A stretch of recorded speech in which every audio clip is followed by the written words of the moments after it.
ኑሐሚንም በስተመጨረሻ ታሪክ ሰርታለች ማለት ነው። እንግዲህ ሴት ልጅ ጥበበኛ ናት ይባላልና እውነትም ጥበበኛ ናት። ጥበቧን ተጠቅማ እንግዲህ ወንድ አጠር ሊያደርግ ካሰበው ነገር አስቁማ፣ እንዲሁም ደግሞ ከወንድ አጠር እጅም ማምለጥ ችላለች አሁን ላይ ማለት ነው። እጅግ አስደሳች ነገሮች አሉ። በሌላ በኩል እንግዲህ ዳግም ስለ አባቱ ሁሉንም ነገር በማወቅ እንዲሁም ደግሞ አምራን የያዘችባት ቪዲዮ እና እንዲሁም ደግሞ ፎቶ ምን እንደሆነ ወይዘሮ ዝናሽን እያፋጠጣት ይገኛል ማለት ነው። እንግዲህ አምራንም አሁን ላይ የምትፈልገውን እያንዳንዱን ካገኘች በኋላ በቀጣይም እንግዲህ እዛ ቤቱን ለቃ በመውጣት ሲቀጥልም ደግሞ የአቶ ለይኩንን ድርሻ አክሲዮን እፈልጋለሁ በማለት እንግዲህ ወይዘሮ ዝናሽን አጨልላታለች። ወይዘሮ ዝናሽ በበኩሏ መቋቋም አልቻልኩም፣ በቃ ጨልያለሁ፣ ላብድማ እንዳሙስ ቀረኝ በማለት ላይ ትገኛለች። አሁን ላይ ዳግም ወደ ወይዘሮ ዝናሽ በመምጣቱ እጅጉን በጣም ጭንቀትና እንዲሁም ደግሞ የምትገባበት የምትወጣበት አታለች ወይዘሮ ዝናሽ። ዳግምን በስተመጨረሻ ኑሐሚን እንደታገተች ሰምቷል ማለት ነው። በሰማም ሰዓት ምን አለ ምን ተፈጠረ የሚለውንም እንግዲህ የምነግራችሁ ይሆናል ማለት ነው። ወይዘሮ ባፈናም እንግዲህ በሌላ በኩል ቤተሰቡን በማጥረግረግ የወንድ አጥርን ቤተሰብ በሽማግሌዎችን በመያዝ እንግዲህ ፍጥርቅ አድርጋ እንዲታገቱና እንዲያዙ አድርጋለች ማለት ነው። እውነት የሴት ጀግና አረበኛ ሴት ናት። ሴትነቷን እንግዲህ ጀግንነቷን አስመስክራለች ማለት ነው። እንግዲህ በዚህ ክፍል ላይ በጣም ብዙ ነገሮች ተፈጥረዋል ማለት ነው። ሰላም ጤና ይስጥልኝ ውድና የተከበራችሁ ቻናሌ ቤተሰቦች ተወዳጁን ድራማ ኑሐሚን ቀጣይ ክፍል ወደ እናንተ ይዤላችሁ መጥቻለሁ። በዚህ ክፍል ላይ ብዙ ነገሮች ተፈጥረዋል። ቀጣይስ ምን ሊፈጠር ይችላል የሚለውን ነገር የምናወራ ነው የሚሆነው። ታዲያ ተወዳጆች ቪዲዮውን ስትጀምሩ ላይክ እንድታደርጉና እስከ ቪዲዮ ፍጻሜ አብራችሁ እንድትቆዩ በአክብሮት እየጋበዝኳችሁ እንግዲህ ዳግምም ስለ አባቴ የት ነው የገባው፣ ስለ አባቴ ላይቱስ ጉዳይ ምንድን ነው እያለ እንግዲህ ወይዘሮ ዝናሽን ፍጥርቅ አድርጎ እያጨናነቃት ይገኛል። ነገር ግን ወይዘሮ ዝናሽ በስተመጨረሻ እውነቱን ሀቁን ተናግራለች ማለት ነው። ቆይ ገላ ቀብረዋለች ብለህ ነው እንዲህ የምታስበው ስትል እንግዲህ ዳግም እጅጉን ሊያስበውና ሊያቅደው በፍጹም በአእምሮ ሊመጣበት የማይችለውን ነገር ስትናገረው በጣም ነበር የደነገጠው። ቆይ ያለ ነገር ይህን ነገር በስህተት አይደለም ልትናገረኝ የቻለችው። ስለዚህ ከምን ተነሳ ነው? እውነት አባቴ በህይወት ቢኖር ኖሮ በህይወት እንዲያው ትንሽዬ ችግርና የሆነ ነገር ገጥሞት ቢሆን እንኳን እስር ቤትም እንኳን ቢሆን እስር ቤት ባለ ሰው ያስደውልልኝ ነበረ። ስለዚህ አባቴ ልክ እንዳለችው አድርጋ ሊሆን ይችላል። ምክንያቱም ወይዘሮ ዝናሽ የጭካኔዋና የአረመኔነቷ ጥግ ይሄን ከማድረግ ወደኋላ አይልም። እንደገና ደግሞ ጋሽ ለይኩን እንግዲህ አክሲዮንን ከገጠር ሲመጣ ሰፕራይዝ አደርገዋለሁ አክሲዮኑን እሰጠዋለሁ ብሎ ነበረ። ለምን አክሲዮን ሊሰጠኝ ፈለገ በሰዓቱ? አሁንስ ደግሞ የአክሲዮንን ግማሽ እንግዲህ ለዳግም ሊሰጥ የነበረውን ለናሁም እንዲሰጥ ፈልጋለሁ ብላለች አምራን። አሁን ላይ ዳግም እንግዲህ በጣም ግራ ተጋብቶ ነው የሚገኘው ማለት ነው። እንግዲህ አምራንን ሄዶ እያፋጠጣት ነበረ። ምንድን ነው እናቴ ላይ ያያሽባት ፎቶ እንዲሁም ደግሞ ማስረጃ ያያሽባት ነገር ምንድን ነው? ቪዲዮ እንዳያሽባት አውቃለሁ። ሲቀጥል ደግሞ ስለ ወንድሜ ስለ ናሆም እንግዲህ እንዴት ነው የት ነው ያገኘሽ ያን መረጃ እንዴት አወቅሽ? በማለት እንግዲህ እያንዳንዱ ጥያቄ እያፋጠጠ እየጠየቃት ነበረ። እሷን ከሚጠይቃት ይልቅ ሄዶ እናቱን ቢያፋጥጣትና እናቱን ቢጠይቃትም እየነገረችው ነበረ። እኔ ልታስፈራራኝ ነው ወይ እዚህ ድረስ የመጣው? በማለት እንግዲህ ስትነግረውም እንግዲህ አምራንን ምን ያህል እንደሚጠላት ዳግም እናውቃለን። እንግዲህ ምን ብሏታል? ድሮም ለወንድሜ እንደማትገቢ አውቀው ነበረ በማለት እየነገራት ነበረ ማለት ነው። ስለዚህ አሁን ላይ ወይዘሮ ዝናሽ ምንድን ነው ብላ ለዳግም ትመልስለት የምትችለው? እንግዲህ ዳግም ራሱን ለማጥፋት ወስኖ ነበረ። ምክንያቱም በወይዘሮ ዝናሽ ምክንያት አባቴ እስካሁን ድረስ ያለበትን አላውቅም እና ደግሞ አባቴ በመኪና አደጋ ተገጭቷልና ስለዚህ አባት መሆኑንና አለመሆኑን መታረጋግጠ ተብሎ ነበረ እንግዲህ ወደ አዲስ አበባ የመጣው። ሲመጣና ሲያየው ግን አባቱ አይደለም ሌላ ሰው ነው ማለት ነው። ስለዚህ አባቴ በህይወትና በጤናው ቢሆን ኖሮ እንደዚህ ጨክኖ አይጠፋም ነበረ። አባቴ ለሴከንድ በቃ እኔ ሳያገኝ መዋል ማደር አይችልም። ከእስር ቤት የወጣውም ለኔ ብሎ ነበረ። አሁንም ለኔ እንግዲህ ክብሪቱን እየለኮሰ አባቴ ልክ እንደዚች ክብሪት ነበረ ተቃጥሎ ለኔ ከሰለው። እኔን ለማኖር ለኔ ሲል ነበረ ብዙ ዋጋ የከፈለው በማለት እንግዲህ ለወይዘሮ ዝናሽ እየነገራት ነበረ። ነገር ግን ወይዘሮ ዝናሽ ምን ብለዋለች? ስለ አባቱ ረስቶና ስለ አባቱ ትቶ ጭራሽ የራሱን ህይወት እንዲኖርም ጭምር እየነገረችው ነበረ። በጣም ያስደነግጣል። እውነት ለመናገር አባትን ያህል ጠፍቶ አባትን ያህል ያለበትን ሁኔታ ሳያውቅ፣ ነገር ግን አባቱን ዝም ብሎ እንደ ኖርማል ሰው ኖርማል ሰው እንኳን አንደለም አባት ይቅርና የሆነ ጊዜ አይታችሁት በደንብ ተዋውቃችሁትና አውርታችሁት እንኳን ድንገት ሲጠፋ እጅጉን በጣም ያሳስባል፣ በጣም ያስደነግጣል። ምክንያቱም ምን ሆኖ ነው በምን ምክንያት የሚለውን ነገር ታስባላችሁ፣ እንደ ሰው ሰውኛ ማለት ነው። እና ያን ሰው ለመፈለግም ጥረት ታደርጋላችሁ። እሷ ግን ምንም እንዳልመሰለና በቃ ስለ አባቱ ረስቶት፣ ግን ደግሞ ህይወትን መኖር እንዳለበት ስትነግረው በጣም ስሜታዊ ሆኖ እንግዲህ ራሱ ላይ እርምጃ ለመውሰድ ራሱንም ለማጥፋት እንግዲህ ወስኖ ነበረ። ወይዘሮ ዝናሽን በሰዓቱ በጣም ደንግጣ እንግዲህ ቢላውን አንስታበታለች። ጭራሽ እንትን ብላም እንግዲህ አይ እንደዚህ ሳስበማ የሳይኮሎጂ መታየት ይኖርብሃል፣ እንግዲህ ሳይኮሎጂ ምርመራ ይደረግልሃል በማለት እንግዲህ የምክር አገልግሎት እንዲሁም ሌሎች ነገሮች ያስፈልጋል በማለት ነበረ የነገረችው። ስለዚህ እሱም ደግሞ እኔ እብድ አይደለሁም እብድ መስዬሽ ነው አይደል? ስለ አባቴ ስጠይቅሽ እብድ ነው መመስልሽ። ድሮም እኮ አባቴን እንደማትወጁ አውቃለሁ። ከአንቺ እንዲርቅ እንግዲህ ደካማ ጎኖችን እየተጠቀምሽ ከአንቺ እንዲርቅ ስታደርጊው ነበረ ሲላት መስማት መቋቋም አልቻለችም። እና በቃ አንዳንዴ ምንድን ነው እዚህ ጋር የምንማረው ብለን ስናስብ እውነትን መጋፈጥ የማይፈልጉ ሰዎች አሉ። እውነትን መስማት የማይፈልጉ እውነት ምን ያህል እንደሚመራቸው በቃ ሀቁን እውነታው ይሄ ነው ብላችሁ ስትነግሯቸው ግን መስማት የማይፈልጉ የሚንጨረጨሩ ሰዎች አሉና ለዚህም እንግዲህ አንድ ትልቅ ማሳያ ወይዘሮ ዝናሽ ናት ብዬ አምናለሁ።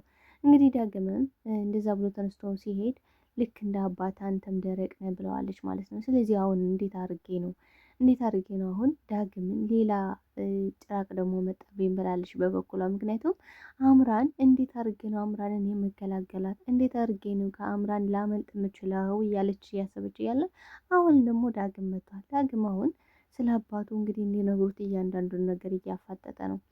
እንዲሁም ደግሞ ናሆም ወንድሙ እንዳልሆነ አሁን ላይ ያውቋል ማለት ነው። እንግዲህ በሌላ በኩል አምራን ምን ብላለች? ከቤት በመውጣት እንግዲህ ሻንጣዋን ጠቅላ ከዚህ በኋላ ከቤት እወጣልሻለሁ፣ ነገር ግን ሁሉን ነገር ሀብት ንብረቱን ቀስ በቀስ ሁሉንም ነገር የራሴ ያደርጋለሁ ቤቱንም ሳይቀር ብላለች። አምራን ካሰበች እና ካቀደች የማታደርግበት ምንም አይነት ምክንያት የላትም። አሁን ላይ ደስ የሚለው ነገር ግን ናሆም ስለ አምራን እየገባው መጥቷል። በቃ እያንዳንዱ ተንኮልና ሴራዋ እየተገለጠለት መጥቷል።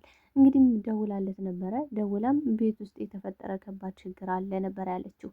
ታዲያ ምንድን ነው እሱ ስላት፣ አይ አስደንጋጭ ነገር ነው፣ ግን ደግሞ እናተ ተደውልላለች ነበር አለችው። እንግዲህ ወይዘሮ ዝናሽን ምን ብላ አስፈራርታታለች? አክሲዮንን ለእኔ ስትሰጪኝ ለእኔ ልትክሺ እንደሆነ ለናሆም ትነግሪዋለሽ፣ እሱም ደግሞ ልጁን አንቺ እንደገደልሽው በቃ ህፃኑን እንደገደልሽብን አንቺ ገዳይ እንደሆንሽ ጭምርም ለናሆም ትነግሪዋለሽ ብላት ነበረ።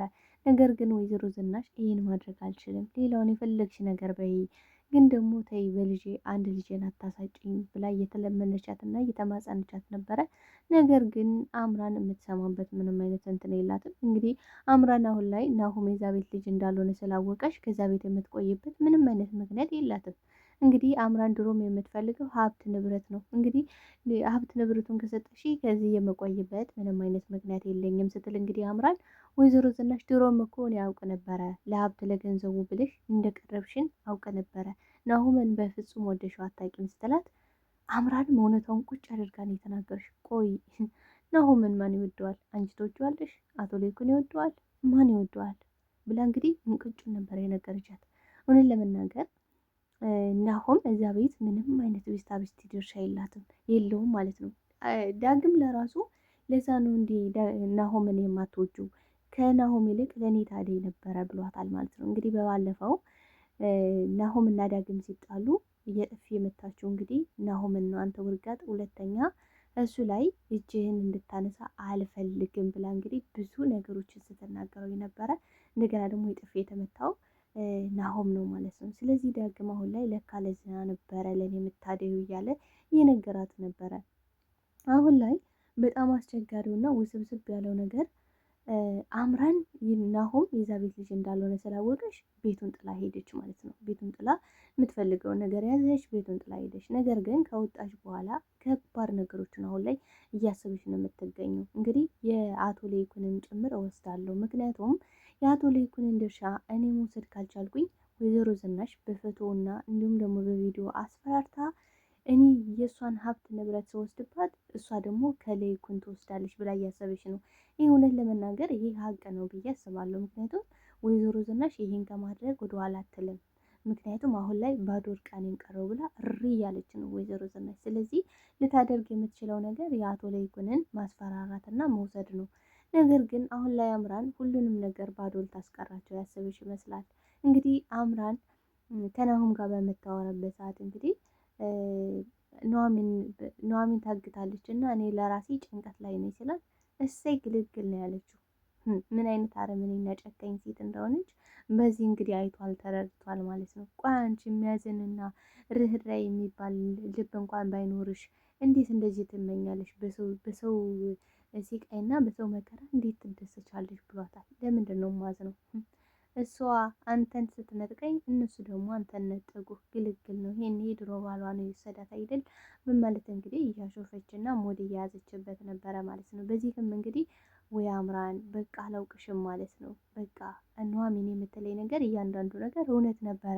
እኔ ነኝ የተጋረደው፣ እኔ ነኝ ያልሰማሁት በማለት እንግዲህ ዝናሽም ደውላለት ነበረ። ዝናሽ እንግዲህ የደወለችው በቃ አምራን ሁሉን ነገር ነግረዋለች ብላ ነበረ። እንግዲህ ወይዘሮ ዝናሽ እያለቀሰች በጣም እየተነፋረቀች በቃ ልጄ እባክህ የምትወደኝ ከሆነ ከዚች የተረገመች ሴት ራቅልኝ እባክህ፣ ይኸው አሳብዳ ልትደፋኝ ነው፣ በቃ እኔ ጨልያለሁ እያለች እንግዲህ በጣም አማራ ነበር የነገረችው። የሆንሽው ነገር ምንድን ነው እስኪ ንገሪኝ ብሎ ጠይቋት ነበረ በሰዓቱ። ነገር ግን እሷ በዛ ሰዓት ምንም ልታወራ እንደማትችል እና እንዲሁም ደግሞ ከእሷ መራቅ እንዳለበት ለእሷም በቃ ጥሩ ሰው እንዳልሆነች አሁንም ደረሰ ቤት እንደወጣች እና ቤቱን በእሷ ምክንያት እንደተመሰቃቀለን ጭምር ነበረ እየነገረችው ማለት ነው። በዚህም አሁን ናሆም በጣም ተጨንቋል። በቃ ይቺ መውጣቷ ደስ ብሎታል። ለምንድን ነው ደስ ያለው? በቃ ተናንቀው ሊጋደሉ ይችላሉ ብሎ አስቦ ነበረ። አሁን ላይ እሷ የመውጣቷ ነገር ግን ቢያስደስተውም፣ ነገር ግን አምራን ምን አይነት ሴት ናት ግን በዚህ ልክ በቃ አውሬና ጨካኝ የሆነችው የሚለው ነገር እጅጉን አሳስቦታል ማለት ነው። እንግዲህ በስተመጨረሻ ዳግም ኑሐሚን እንደታገደች ሲሰማ በጣም እብድ ነበረ የሆነው። በቃ እኔም መጀመሪያም ጥያት መምጣት አልነበረብኝም ለናሆም ብሏል። እንግዲህ ናሆም ወይዘሮ ባፈና እንዴት ጥላት ትመጣለህ? እንዴት አትጋፈጣቸውም? እንዴት እግርግራቸውን ሰኮናቸውን ብለን እንዴት አታስጥላትም? ሲሉት ኧረ እኔ እንደብድበውኝ አላቃቸውም የሆኑ ሰዎች ይዘዋት ሄዱ ነበር ያለው። እንግዲህ ወይዘሮ ባፈና በጣም ነው የተናደዱበት። አንተ አሁን ወንድ ነህ፣ አሁን እንዲ አንተ ይሄን ውበትህንና ይህን ሰውነት ይዘህ እንዴት ዝም ብለህ ተመስተህላቸው ትመጣለህ ነበር ያለችው። እንግዲህ ኑሐሚን በስተ መጨረሻ ታሪክ ሰርታለች ማለት ነው። እንግዲህ ወንድ አጥር ሊደፍራት በሚሞክርበት ሰዓት ድንግል ነሽ አይደል? ስለዚህ አሁን ድንግልናሽን ይሄን ተጠቅሜ ክብረ ንጽህናሽን ተጠቅሜ እነሱ ደግሞ እንዲድሩልኝ አደርጋለሁ በማለት እንግዲህ ሲያስብም እሷ ግን ብዙ ካሰበች እና ካንሰላሰለች በኋላ ይሄን ነገር መጠቀም አለብኝ ብላ ሲስተም ትጠቅማለች። አቤት የሴት ልጅ ጥበብ ግን እጅጉን እንዴት እንደሚያስደስት በእውነት። እንግዲህ ምን ብላለች? ሶስት ወጣቶች እንደደፈሯት እና ከስራ ስትመለስ እንግዲህ ከተማ ውስጥ እንደተደፈረች እና እሷ ደግሞ አሁን ላይ ይህን ጉድለቷንና በዚህ ሁኔታዋ ሆና እሱ እያፈቀራትና እየወደዳት እንደሆነ ከእሱም እንዲያገባት እንግዲህ ጥያቄ ጠይቀዋለች። በጣም ነው የደነገጠው ወንድ አጠር። እንዲህ ሊሆን ይችላል እንግዲህ መጀመሪያ እደፍራታለሁ ብሎ ነበረ። እንግዲህ ጫቅላይም ነው አቁም፣ እንደዚህ ማድረግ የለብም እያለ እንግዲህ እየተከራከረው ነበር። ምክንያቱም ሰፈሩ ሁሉ ቤተሰቡ ሁሉ ሰምተዋል። እንደገና የሀገሩ ሰው እኛ ላይ ፊቱን አጥቁሮብናል፣ እኛ እንደሆነ እናውቋል እያለ እንግዲህ በተደጋጋሚ እየነገረው ነበረ ማለት ነው። በዚህም ሁኔታ እንግዲህ ወንድ አጥር ኑሐሚንን ሊለቃት ይችላል ማለት ነው። አሁን ላይ ኑሐሚን ነፃ ወጥታለች ማለት ነው። እጅጉን በጣም የሚያስደስት ነገር ነው። ታሪክ ሰርታለች። ሴት ልጅ ጥበበኛ ነች። ሴት ልጅ በጥበቧ ነው የምትመራው። በመድረቅ ወይ ደግሞ በግለፍተኝነት ወይ ደግሞ ማን አለብኝ በማለት እና በትምክህት ሳይሆን እንዲህ በጥበብ ራስን ማዳን እና ራስን መቀየር ይቻላል ማለት ነው። እጅግ በጣም አስደሳች ነገር ነው እውነት ለመናገር። እንግዲህ ወይዘሮ ዝናሽ ምን ልትወስን ትችላለች? ለዳግም እውነቱን የምትነግረው ይመስላችኋል? እስኪ ሀሳብ አስተያየታችሁን በኮሜንት ሴክሽን ላይ አስቀምጡልኝ። ተወዳጁ አብራችሁኝ ስለነበራችሁ ስለነበረን ቆይታ እጅግ አድርጌ አመሰግናለሁ። በቀጣይ ክፍል እስከምንገናኝ ድረስ መልካም ጊዜ መልካም ቆይታ ይሁንላችሁ። ሁላችሁንም ወዳችኋለሁ ተወዳጆች። ታዲያ ላይክ ሼር እያደረጋችሁ እንድታበረታቱኝ እንዲገፋችሁ አይለየኝ ስል በአክብሮት ጠይቃችኋለሁ። ወዳችኋለሁ። ባይ ባይ ቤተሰብ።